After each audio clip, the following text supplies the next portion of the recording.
Before we even get started today, just consider this statement from Meister Eckhart. He was really the key figure in the whole movement we're about to discuss. He said, if I say God is good, it is not true. I am better than God. And that is exactly the kind of, well, spiritually disruptive thought we're here to unpack. Welcome, everyone, to this discussion in our series, Wisdom of the Christian Mystics. Today, we are opening up the work of the 14th century German Dominicans Eckhart, John Tauler, Henry Suso, And also that anonymous but profoundly influential text, the Theologia Germanica. These thinkers were part of an informal group, a sort of fraternity, known as the Friends of God. They were all Catholics, but they were striving for something more immediate, a deep internal experience of the divine. Right, and in doing so, they often express concepts that, really push the limits of Orthodox theology. So our mission today is to explore these sources. We're mainly drawing from W.R. Ainge's collection, Light, Life, and Love, and we're going to try to pull out the core insights. To really understand their call for internal purity and this idea of union with God, we promise you a quick but hopefully very insightful look into a movement that was just defined by paradox and a kind of revolutionary piety. If you are looking for a foundational understanding of the inner life, this is for you. Absolutely. And before we get fully underway, if you could please take just a moment to like this discussion, subscribe to the channel, and maybe click that notification bell. We'd also love to hear your thoughts. I mean, that opening quote from Eckhart. Yeah. What's your initial reaction? Let us know in the comment section below. Okay, so let's set the stage. What was going on in 13th and 14th century Germany that allowed this very independent, very critical form of spirituality to just flourish? It's a great question. Yeah. Because this kind of thing doesn't just appear out of nowhere, right? Exactly. It didn't happen in a vacuum. It was sort of riding the wave of these big monastic revivals. But the real key, the real momentum came from a widespread discontent. Discontent with what? Socially and ecclesiastically. The church hierarchy was often seen as worldly, even corrupt, especially after the immense costs, the economic drain of the Crusades. This just bred a very independent, critical spirit among the laity.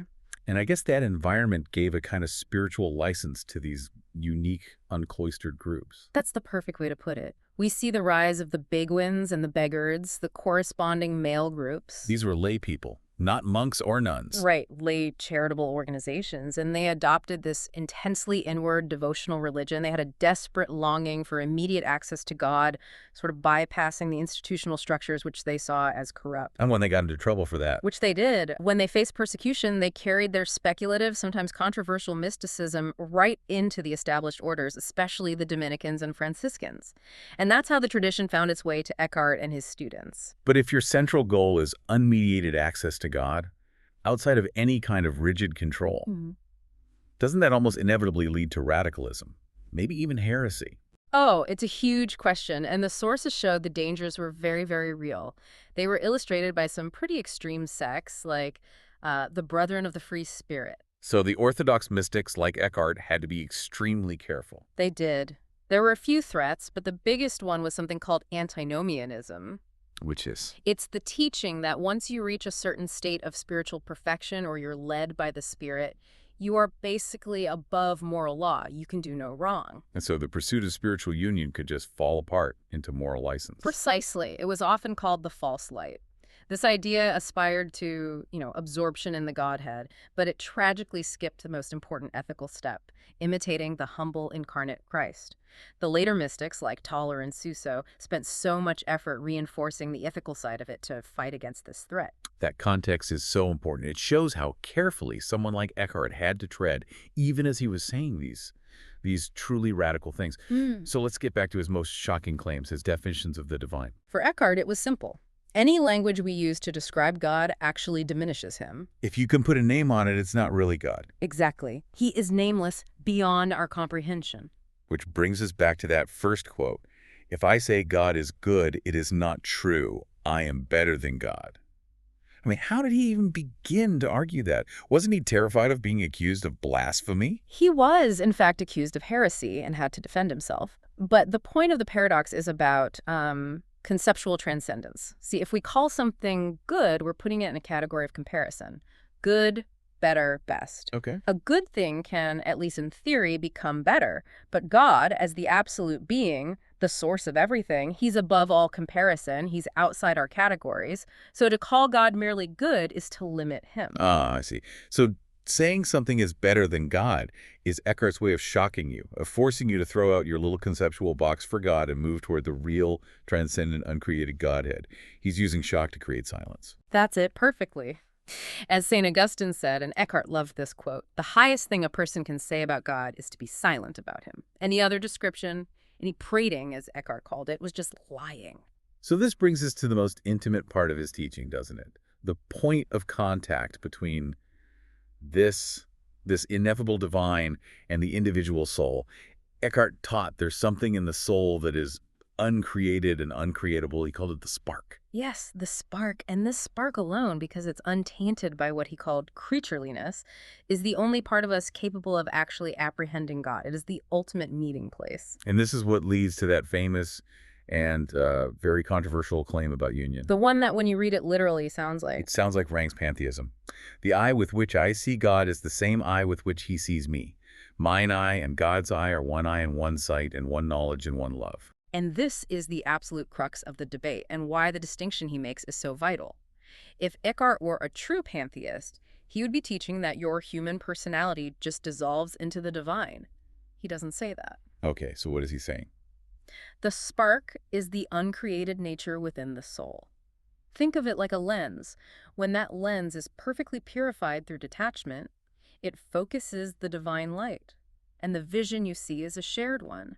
The point is the unity of the act of seeing, not the total identity of the created self with the uncreated God. It's a subtle difference, but a critical one. So if that's the goal of this transformation, what's the path? It sounds like it requires a kind of radical subtraction. It demands absolute detachment. The German word is Abgeschiedenheit. This means being detached even from God. Wait, detached from God. Which, again, you have to handle carefully. It means detachment from your concepts of God, from the created gifts of God, and especially from your own self-will. This state of complete, utter receptivity, that is what he calls poverty. And when the soul achieves this poverty, when it's empty of all its own striving and attachments, Eckhart says that when the house is empty of everything else, he begets his son in us. The divine life begins the moment human self-will ends. Okay, so that's the philosophical theory. How do they translate that into, the practical reality of daily life? Because that's where the wisdom really hits home for most of us. Right, and this is where we turn to the second wave of these mystics, especially the teachings in Tauler's sermons and in the Theologia Germanica, that amazing anonymous guide. They redefine sin. It's not an external action, it's an internal orientation. And that ultimate sin is self-will. Precisely. Sin is turning away from the unchangeable good and, as the text says, most often to itself. The essential problem is claiming anything good, possessions, ideas, even spiritual merit, as I, me, and mine. And they have that unforgettable line about the consequences of this. Yes. Nothing burneth in hell but self-will. But here's the crucial part. That condition isn't permanent, it's mutable. The text says if someone in hell could genuinely and completely get rid of their self-will, He would pass out of hell into heaven. Exactly. Hell isn't a place. It's a state of being attached to your own separated will. Okay, but this intense focus on self-abandonment, doesn't it risk leading to a kind of dreamy inactivity, quietism? It's a common critique of mysticism, that it just encourages people to withdraw from the world. It's the exact danger they fought against. Eckhart, Tauler, Suso, these were all men of action. Eckhart insisted that contemplation has to feed action, not cancel it out. His most famous teaching on this is foundational. What was that? He said, if a man were in an ecstasy and knew of a poor man who needed his help, he ought to leave his ecstasy and help the needy. Wow, that's revolutionary for a contemplative era. He's saying the highest possible spiritual experience is less important than simple charity. He is subordinating the highest spiritual feeling to the simplest act of love for your neighbor. It's a firewall against spiritual narcissism. It ensures the quest for union leads to selfless service, not self-absorption. And for someone learning this practically, Tauler gave a framework for how this battle against self-will is fought day to day. He was very clear that the life of battle is essential. Tauler was a realist. He argued, nothing in the world is so necessary for man as to be constantly assailed. For infighting, he learns to know himself. You don't learn humility when you're comfortable. You learn it when your spiritual weapons get tested. He had that powerful analogy, didn't he?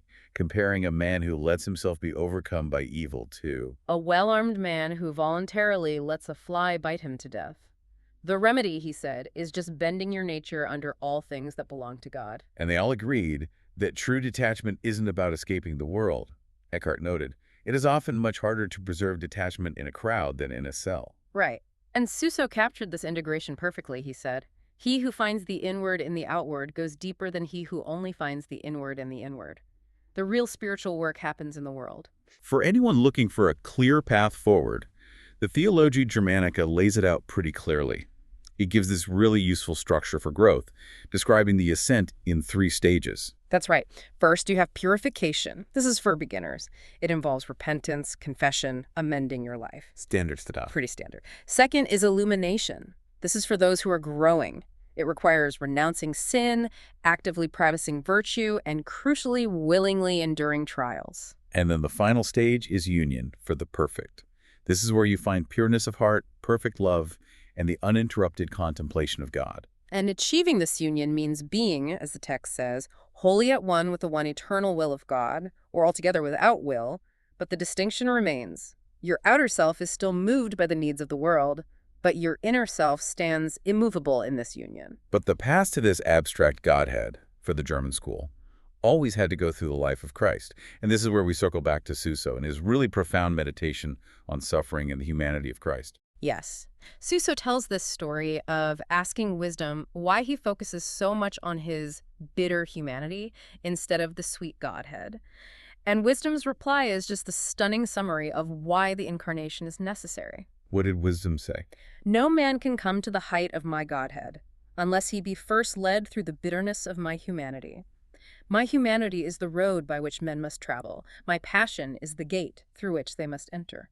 That brings everything back. It shifts the focus from just, pure intellectual speculation back to the real, emotional, physical, ethical imitation of Christ. Absolutely. The love that drives the soul to union isn't satisfied with an idea. It wants the beloved himself, even if that means embracing the bitterness and the suffering. And that synthesis, this radical detachment that leads to radical acceptance and action, that really is the core wisdom here, isn't it? I think so. The true spiritual life demands self-abandonment. And you find it not just in quiet contemplation, but in accepting everything that God sends, good or ill. The daily principle becomes this calm acceptance that if it were not the will of God, it would not happen. It's a challenging path, an incredibly rigorous approach to spiritual transformation. It really makes their theology fundamentally practical. And this leads us to our final provocative thought to leave you with. It comes directly from Eckhart's views on the Last Judgment. We usually imagine God handing down a sentence.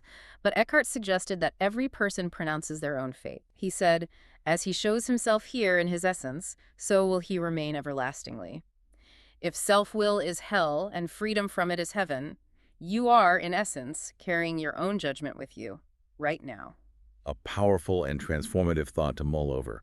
Thank you for sharing this exploration with us in the Wisdom of the Christian Mystic series. We really hope these insights into Eckhart's paradoxes, Tauler's sense of battle, and the radical nature of self will have been illuminating for you. We really encourage you to explore these classical texts for yourself. If you found value in this discussion, please do like the episode, subscribe to our channel, and click the notification bell. And please share your thoughts in the comment section below.